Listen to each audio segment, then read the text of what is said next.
ilan sa mga kasama namin at kay mga natagpuan nila. Ngunit hindi nila nakita si Jesus. Sinabi sa kanila ni Jesus, "Kaya hanggang ninyo, ano't hindi ninyo napaniwalaan ang lahat ng sinabi ng mga propeta?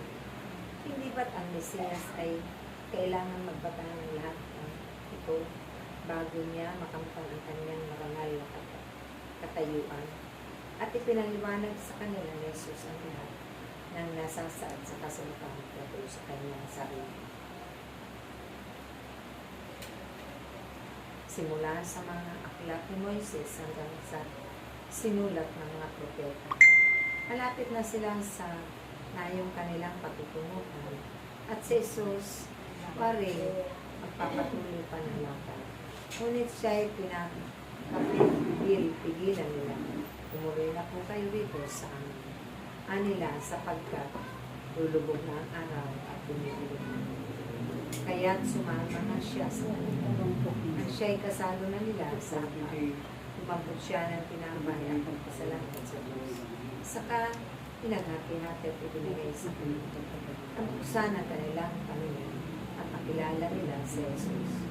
Subalit ito'y biglang nawala at nawika nila. Kaya pala gayon ang pakiramdam natin habang tayo pinakausap sa daan at ipinapaliwanag sa atin ang mga kasulatan. Kundi tumindig sila at nagbalik sa Jerusalem.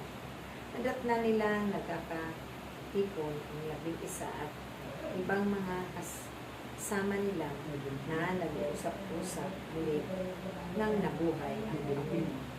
Napakita kay Simon at isinalaysay naman ng dalawa ang nangyari sa daan at kung paano nila siyang nakilala ng pagpira-piraso nila ang pinatay. Hanggang 33 lang. Hanggang 33 lang. Ang mabuting balita ng ating kaligtasan. Pinupuri ka naming Panginoong Jesucristo. Sing Alleluia to the Lord. Sing Alleluia to the Lord. Sing Alleluia. Sing Alleluia. Sing Alleluia.